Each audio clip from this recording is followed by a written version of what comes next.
stop what you're doing. Seriously, stop scrolling. Because what I'm about to tell you is the single biggest story in the NFL right now, and almost everyone is missing the real point. This isn't about a game-winning touchdown. This isn't about a new contract or some sideline argument. This is about a conspiracy. This is about a systematic, calculated betrayal playing out in plain sight, and the victim at the center of it all just sent his final heartbreaking signal. Shedeur Sanders, the man who should be the starting quarterback for the Cleveland Browns, the man with first-round talent who was buried in the 5th round, just posted a tweet. And if you just glance at it, you'll think it's just another athlete talking about faith. But if you've been watching, if you really understand what's been happening in Cleveland, you know this isn't just a tweet. This is a white flag. This is a surrender.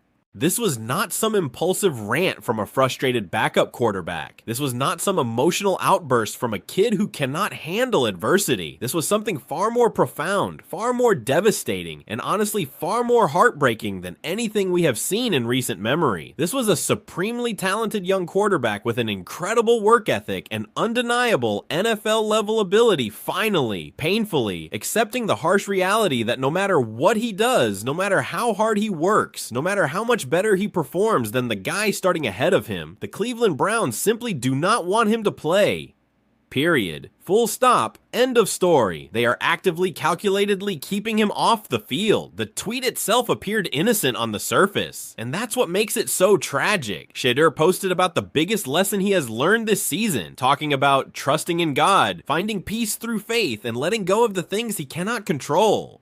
On first glance, it sounds wholesome and mature, like a young man finding his spiritual center during a difficult time. But if you have been following this story closely, if you have been watching what has been unfolding in Cleveland all season long, you understand that this tweet is so much deeper than some inspirational Sunday morning message. This is not about finding God. This is about realizing that the men in charge have already played God with his career. This is Shedeur Sanders waving the white flag of surrender. This is him saying he is done fighting with the media. He is done fighting with his coaches. He is done fighting with talking heads like Rex Ryan on national television who question his character without knowing him, without ever having a single conversation with him. He is done fighting with critics on social media who judge him based on his last name instead of his ability. And most importantly, he is done fighting for a roster spot that apparently was never ever truly available to him in the first place. This is a young quarterback who has finally come to the devastating realization that the Cleveland Browns organization, from the head coach Kevin Stefanski right up to the front office, has absolutely no intention of ever giving him a legitimate chance to compete, let alone start. He has accepted that this isn't a meritocracy. This isn't about who gives the team the best chance to win. This is about politics. This is about ego, and this is about a terrifying, paralyzing fear of the truth. And when you look at the evidence, when you really examine what has been happening week after week, the conclusion is not just clear, it is absolutely damning. Let me paint the full picture for you, because this situation is completely, utterly insane when you break down all the details. 2 weeks ago, the Cleveland Browns were getting absolutely demolished in a game. They were losing badly, getting beaten handily with virtually no chance of mounting any kind of comeback. The game was essentially over by the third quarter. We're talking 34-7, a complete blowout. This is typically when coaches will pull their starting quarterback. It's football coaching 101. You do it for 2 reasons. 1, you protect your starter, Dillon Gabriel, from unnecessary punishment. Why risk a concussion, a twisted ankle, a torn ACL in a game that is already lost? It's malpractice to leave him in. 2, you give the backup, your young prospect, Shedeur Sanders, some valuable developmental reps. You let him get a feel for real NFL game speed. You let him run the offense, make some throws, and get some tape for the coaches to evaluate. It is the most standard, logical, unquestioned move in football. But Shedeur Sanders never saw the field, not a single snap, not one. He sat on that bench, helmet on, watching his team get crushed while Dillon Gabriel continued to struggle and take meaningless, dangerous hits in a game that was already decided. That was the first red flag. It made no sense. Why risk your starter just to avoid playing your backup?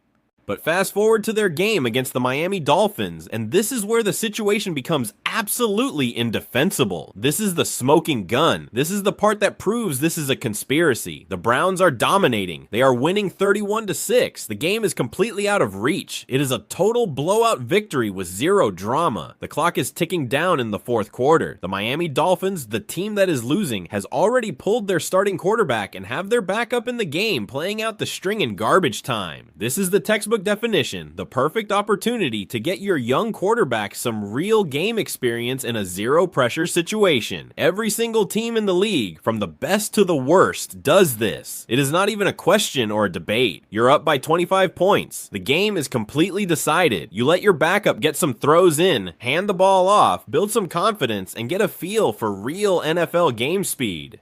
You reward him for his work and practice. You give the fans a glimpse of the future. But once again, Shedeur Sanders never touched the field. Not for a single play. Not for one snap. Not even in the final 2 minutes when the outcome was already determined and they were just kneeling the ball. Dillon Gabriel played the entire game. And what a game he played. He finished with a whopping 90 yards passing. 90, 9-0 in a complete 4-quarter NFL game. Let that number sink in for a moment. Patrick Mahomes averages over 90 yards in a single quarter. There are high school quarterbacks who throw for 90 yards in the first half. The Browns won that game purely on the strength of their defense. Myles Garrett and the defensive unit were absolutely dominant, creating turnovers, scoring defensive touchdowns, and essentially winning the game by themselves, while the offense sputtered, went 3 and out, and looked completely anemic. The offense was a liability in a game they won by 25 points.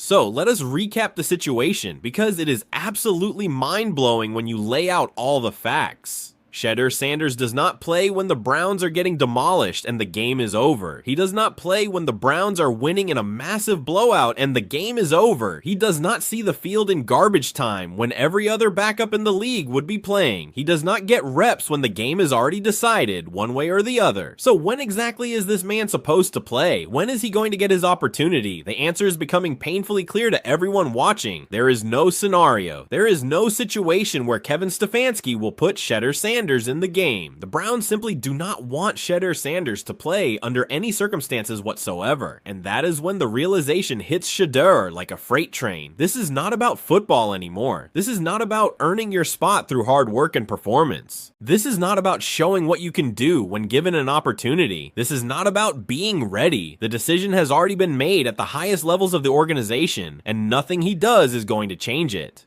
Now, here is where this gets really interesting and honestly really infuriating when you understand the real reasons behind it. This is the truth nobody wants to say out loud. Analysts and commentators watching these games are scratching their heads, trying to understand the logic. It's baffling from a football perspective. One analyst on the broadcast pointed out the obvious question that everyone is asking. Why would you not put Shedeur in when you are up 31-6? The Dolphins had their backup quarterback in the game. It makes absolutely no sense from a developmental standpoint, from a coaching perspective, or from a team management perspective. It's just bad coaching. But then another analyst, a former player, provided what might be the most honest and revealing answer of this entire situation, and it exposes everything. He said, and I'm paraphrasing, that Shedeur is a different kind of backup.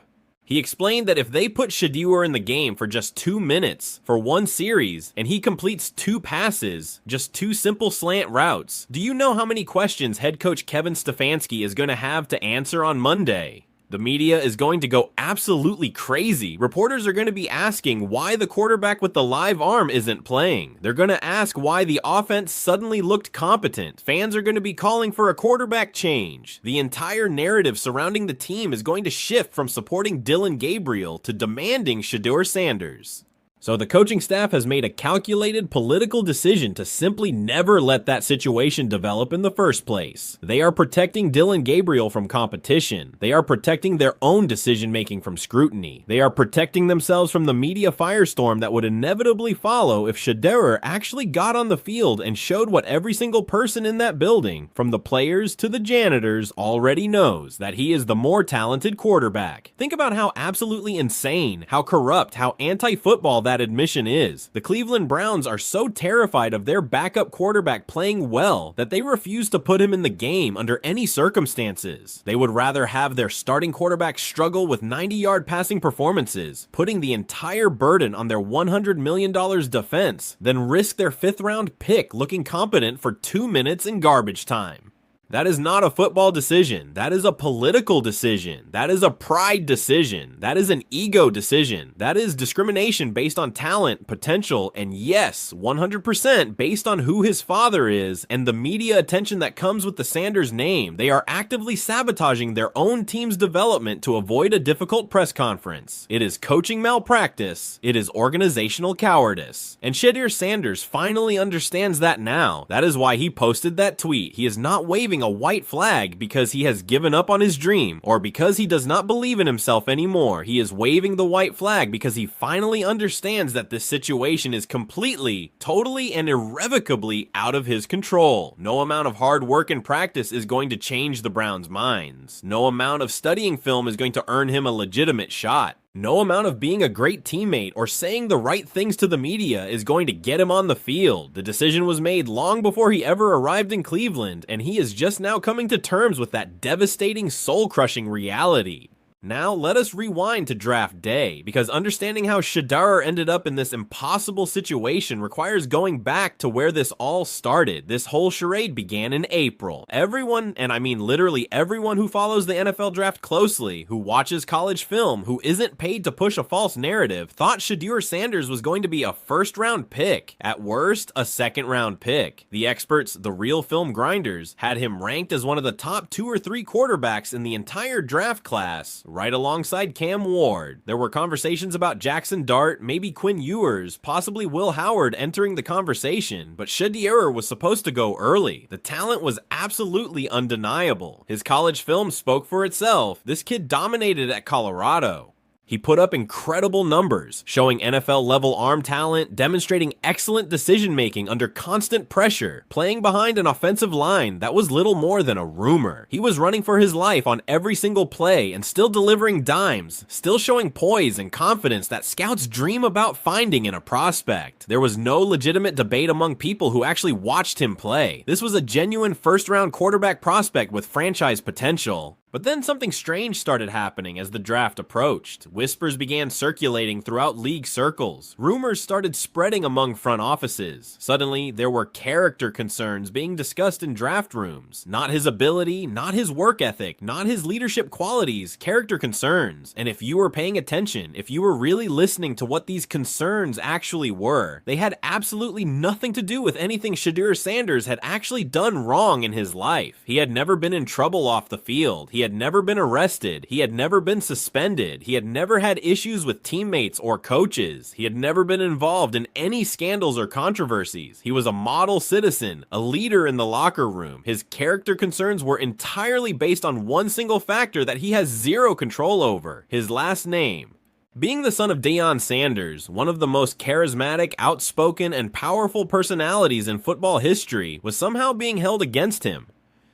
Teams were worried about the media circus. They were concerned about Deion being too involved in his son's career. They were afraid of the attention and the spotlight that comes with the prime-time brand. They labeled Shedeur a potential distraction, not because of anything he did, but because of who his father is. Let that sink in for a moment. In what world does having a supportive father who happens to be a Hall of Fame player, a Super Bowl champion, and a successful college coach become a negative? In what universe is having someone who has been through it all, who understands the pressures and challenges of playing in the NFL, who can provide guidance and mentorship based on actual experience, considered a problem? We praise the Manning family to no end. Archie Manning's involvement was celebrated. We love the Bosa brothers, the Watt brothers. But the Sanders family? Oh no, that's a circus. That's a distraction. Let's call it what it really is. It wasn't about distraction. It was about control. NFL coaches and GMs are egomaniacs. They don't want a player whose father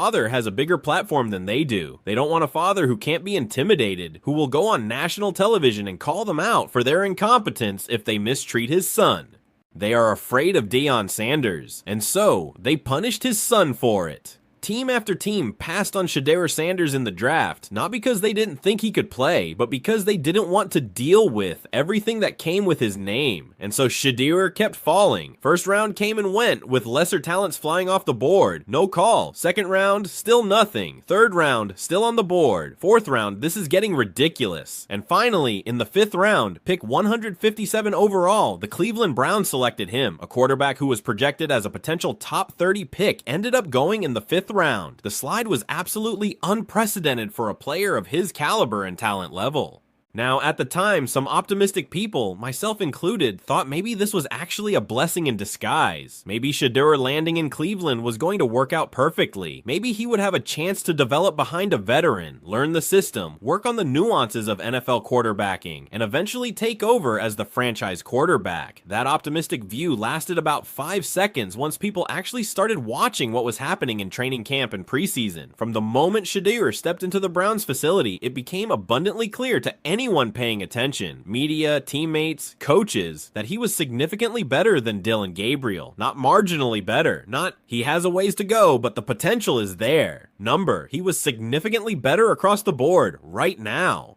During preseason action, during practice sessions open to the media, whenever Shedeur got any opportunity to show what he could do, the difference in talent level was night and day obvious. His arm strength was noticeably superior. The ball just jumped out of his hand in a way Gabriel's doesn't. His accuracy on intermediate and deep throws was better. His decision making was sharper and faster. He was processing the field at a higher level. His presence in the pocket was more poised and confident. He didn't panic, a trait he perfected running for his life at Colorado. He had everything you want in a franchise quarterback prospect. The eye test confirmed what the college tape had already shown. This kid can play at a high level today. Meanwhile, Dillon Gabriel has been struggling mightily, particularly over the last several games. Let us talk about Gabriel's recent performances, because the numbers do not lie, and they paint a very, very clear picture. In their game against Miami, the game they won 31-6, he threw for 90 yards. 99-0 in a full NFL game. The Browns won that game, but they won in spite of the quarterback play, not because of it. The defense absolutely carried the team on its back. Myles Garrett was playing out of his mind, getting multiple sacks and pressures.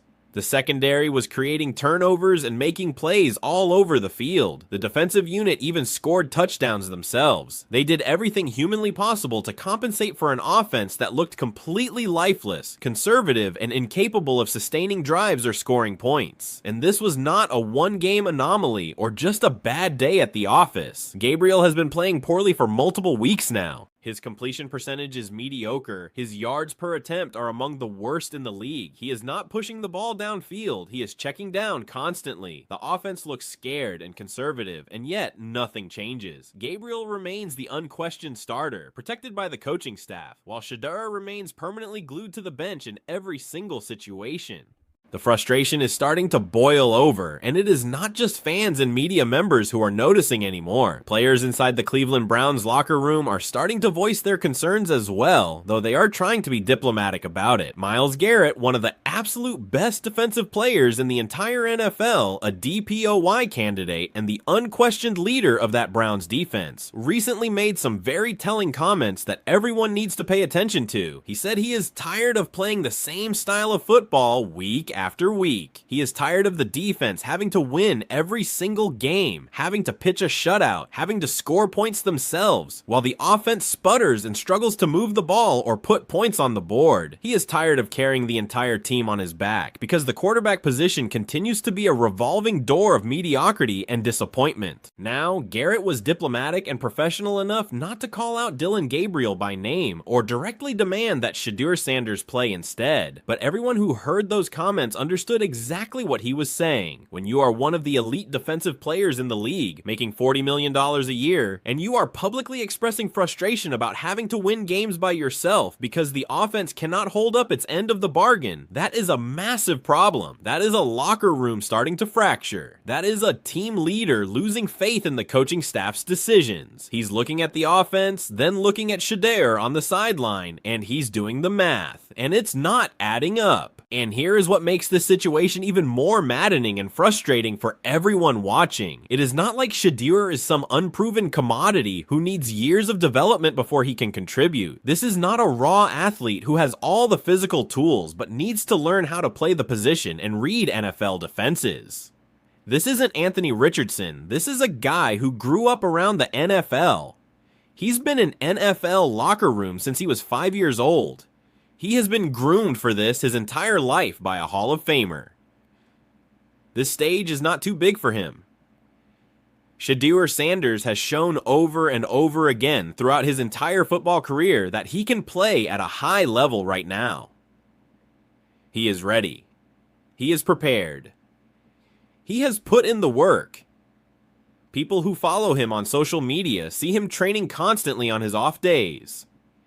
He is in the film room studying defenses. He is working with private trainers on his mechanics and footwork.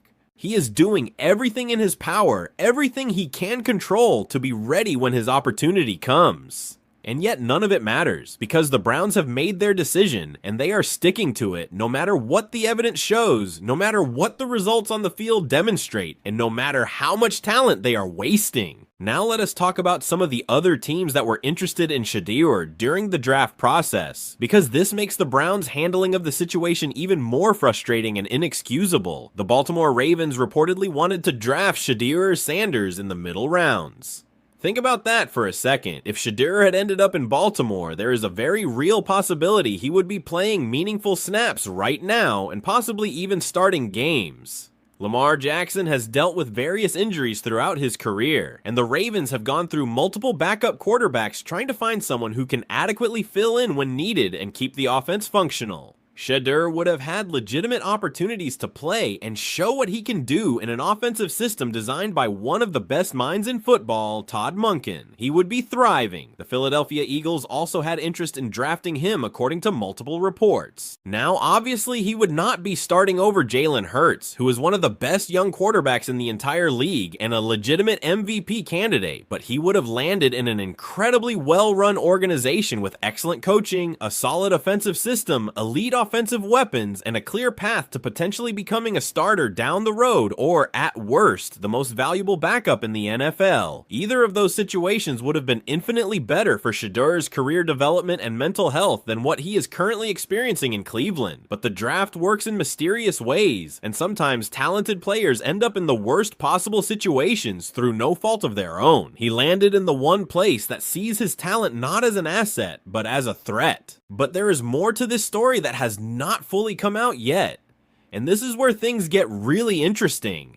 According to reports from credible draft analysts, there was another team that was seriously considering drafting Shedeur Sanders in the early rounds. This team had him high on their draft board and was genuinely interested in making him their quarterback of the future. But then something happened during a pre-draft interview that completely changed their minds. Whatever was discussed in that interview, whatever impression was given or miscommunication occurred, it was enough for this team to completely remove Shedeur from their board and draft a different quarterback instead. Now, we do not know all the specific details of what happened in that interview because these meetings are confidential, but we can connect the dots. What could he have possibly said? And here is what we do know for absolute certain. Since entering the NFL, since the moment he stepped into an NFL facility, Shedeur Sanders has been nothing but completely professional in every way. He has not caused any problems in the locker room. He has not complained publicly about his situation until this tweet. And even this is not really a complaint. It is just an expression of faith and acceptance. He has not been a distraction. He has not created drama. He has not done anything to justify the character concerns that were whispered about before the draft. He has done everything right, handled every situation with maturity and class, and been the consummate professional that every organization claims they want. So what exactly happened in that pre-draft interview that scared a team away? The most logical explanation, and the one that makes the most sense when you connect all the dots, is that they asked him questions about his father. They asked him, what role will Deion play in your career? They asked him, how will you handle the media attention that comes with being Deion Sanders' son? And Shedeur, being an honest and loyal kid, probably said something like, he's my father, he's my mentor, he's a Hall of Famer, I'm always going to listen to his advice.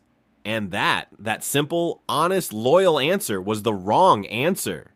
They wanted him to disown his father. They wanted him to say, oh, he's just my dad. He won't be involved at all. I'm my own man. Because he showed loyalty to his family, because he was honest, they labeled him a problem. They decided they didn't want to deal with it. They took the easy way out and drafted someone else with less talent, but also less perceived baggage. This is the pattern we keep seeing over and over again with Shedeur Sanders throughout this entire process. He is not being evaluated purely on his football ability, his work ethic, his character, or his potential. He is being judged based on factors completely outside his control. Factors that have nothing to do with whether he can play quarterback at a high level in the National Football League. The double standards are absolutely glaring when you really examine them with any intellectual honesty. When a first-round quarterback, a guy like Baker Mayfield or Joe Burrow, shows confidence and publicly says he believes he should be starting, everyone praises that attitude. They call it swagger. They call it confidence. They say it's the it factor and the belief system that you want to see in a franchise quarterback. They say you need that kind of confidence to succeed at the highest level. But when Shedeur Sanders made similar comments earlier in the season, when he said he's been watching the league and he feels like he could start on some NFL teams based on what he was seeing, he got absolutely roasted for it. Media members jumped all over him with both feet, calling him arrogant, saying he needs to know his place as a 5th-round pick, claiming his ego was out of control and he hadn't earned the right to speak that way.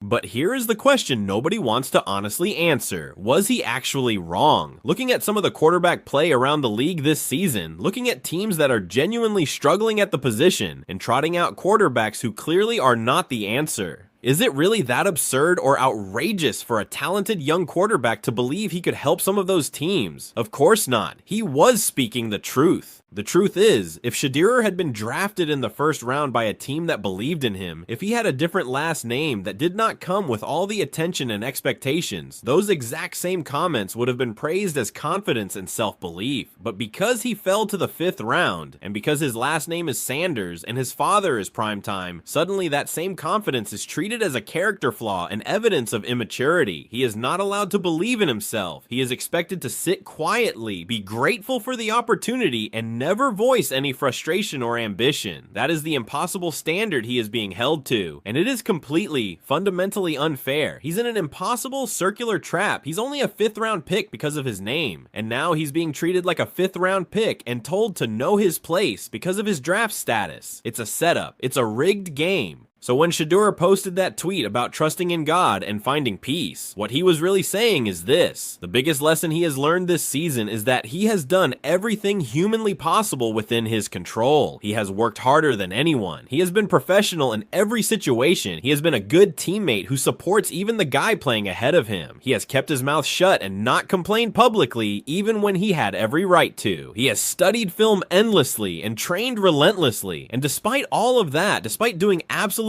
everything right, it still has not been enough. It hasn't been enough to get him on the field for even one single snap in garbage time. So now he is letting go. He is letting go of the outcome. He is trusting that there is a bigger plan at work here that he cannot fully see yet. He is finding peace in the fact that he can control his preparation and his attitude, but he cannot control the hearts of men.